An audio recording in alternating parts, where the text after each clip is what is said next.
I normally wouldn't have did this video about school vaccinations because I know some people have been hearing about this.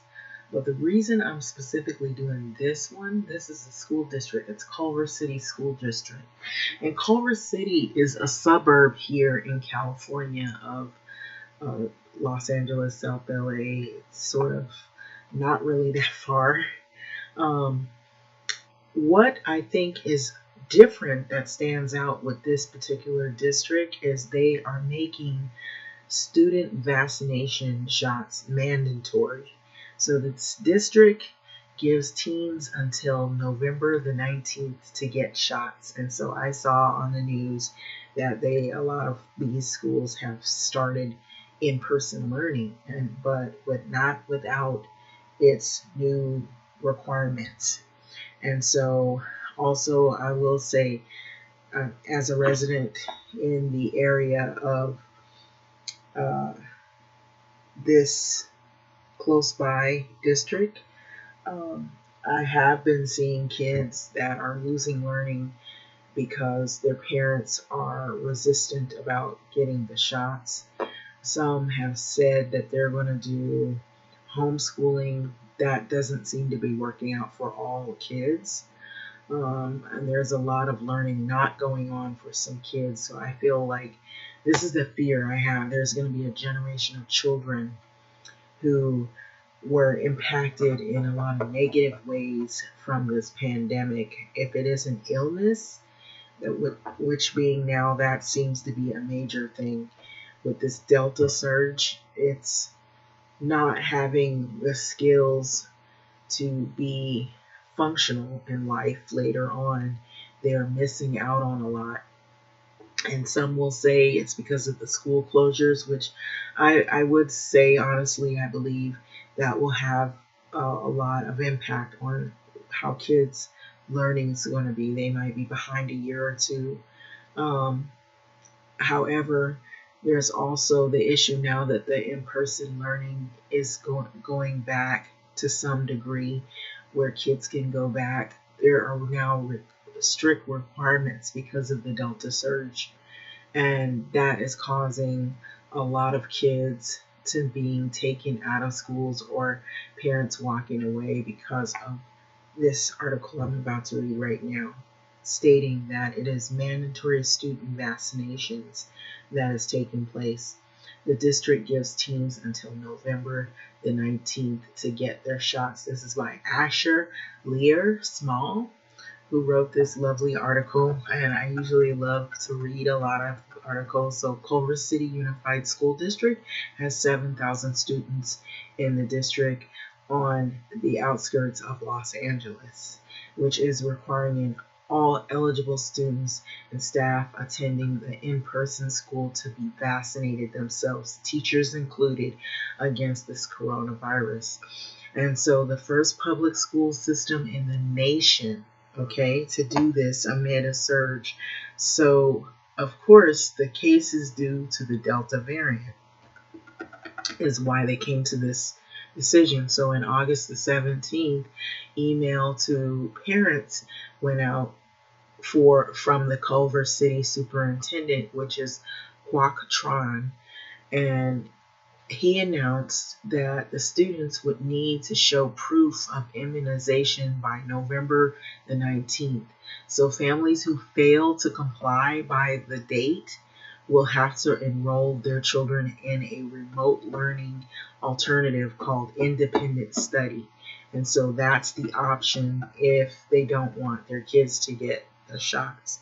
So for whatever the reason. So Dorit Reese, vaccine policy expert and professor at the Law University of California, Hastings, and Dennis Roche, co-founder of the website Burr Bio, which has tracked school policy throughout the pandemic, told the 74 that, and the 74 is great. I like their articles as well. So they told them that They were not aware of any other school district in the nation that is mandating. Now, this is serious now. They're mandating at this school district, Culver City, that your kid be vaccinated. And so they have not known any other school in the nation mandating COVID vaccinations for students. So that's pretty strict. And so the decision of CCUSD, which is Culver City USD spokesperson Geoff Mailman, told the 74 was primarily motivated by concerns for the student and staff safety due to the Delta surge, of course, because that is what is now currently going on. And they're now seeing younger patients, students, kids, teens, kids that are like school agers in the ICU, and that's how bad it is. So our goals obviously was not just to be the first, but it was really, and hear that, not just to be the first. So let me stop right here. The reason why I'm reading this is because when one school does this mandate, other schools will follow. And because of the seriousness of the Delta surge, the worse things get, this might become what schools are going to be doing more often and more frequent. You will see more schools following behind this direction or this requirement as a precautionary measure because of the surge and the numbers of children that are impacted that end up in the hospital with the spread of this disease. And so that's what will drive it. And so right now you don't see that happening. You see this is the first one, but there'll be others depending on the numbers of kids that get infected and the numbers of staff that come down with the Delta. And so while the health experts agree the vaccines deliver strong protection against COVID-19, including Delta variant, research indicates that coronavirus shots need to be prerequisites to school reopening safely, provided that a mitigation measures such as universal masking, 3-foot distancing, and adequate ventilation are followed. Underscoring the shifting ground nationally on the subject of vaccinations, New York City Mayor Bill de Blasio announced Friday high school students, athletes, coaches participating in high-risk sports will have to be vaccinated in order to play. So meaning some 20,000 individuals will have to receive at least one dose by the first day of competition. So Culver City Reese thinks that the district's legal grounding may prove shaky, and so the list of immunizations required for public school enrollment is determined at the state level. So she said that, and it is typically not left for the individual districts to decide. So across California, teachers are required to get immunized against the coronavirus or submit to weekly testing. And so the school system will likely argue that vaccine mandates by the state represent a floor, not a ceiling for the district. So immunization requirements, she said, but California longstanding precedent of dictating vaccine policy statewide may weaken their claim. And so they are taking a legal risk here, is what they say. So the law professor told the 74. So I would be surprised if there's no lawsuit. And so that may happen. Or it could turn around where you'll have people that might want this to happen more widely because of their kids getting sick. And so it could go the other way. So Mailman, acknowledging that this is a divisive issue, said that the decision to require students to get COVID-19 shots was vetted by the district's legal team. So community members in the Southern California district, Mailman points out, have largely supported vaccine rule. Superintendent Tron estimated that some 1 in 20 district parents oppose the mandate. Okay, so the Los Angeles Times reported in response to the post announcing the policy on the district's Facebook page, the vast majority of comments voiced support for the rule. And so there are going to be some parents that don't want their kids around kids that aren't vaccinated. because of the fact that they're hearing and seeing these stories of kids going in to the hospital.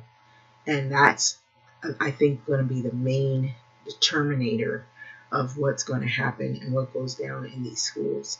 When parents see more and more kids going in the hospital and the ICU, their minds are going to shift. And they're going to be like, heck no, my kid ain't ending up in the hospital. And if there are people that want to do things another way, then stay home. And it's going to end up, you're going to have a fight.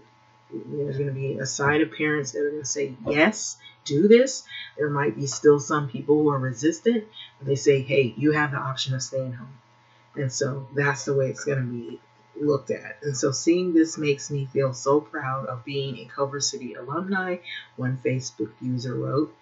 And so that just tells you right there. So currently, individuals 12 years and old and up are eligible to receive the shot inoculations, but children 5 to 11 may be authorized for shots as early as the end of this year, according to the national health officials. So over the summer, COVID cases of adolescents nationwide have been a nearly five-fold uptick, and the 3.4 cases per 100,000 12 to 15-year-olds in June, 14.6 cases per 100,000 in August, according to the data from the Center of Disease Control and Prevention. So under 1 in 3 adolescents are fully vaccinated, while the same is true for 43% of older teens. And so outside California, states including Washington, Connecticut, and Oregon have also enacted rules requiring educators to receive vaccinations or be tested regularly.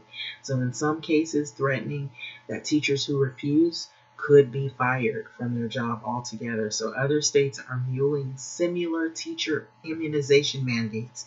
So in the realm of higher education, more than 600 public and private colleges across the U.S., including the 23 campus California State University system, mandate that students returning to the campus this fall must receive the COVID vaccine. So in Culver City, Mailman hopes that other K to 12 districts may follow suit in requiring students to receive coronavirus vaccinations. We're the first, but hopefully we're not the last, he said.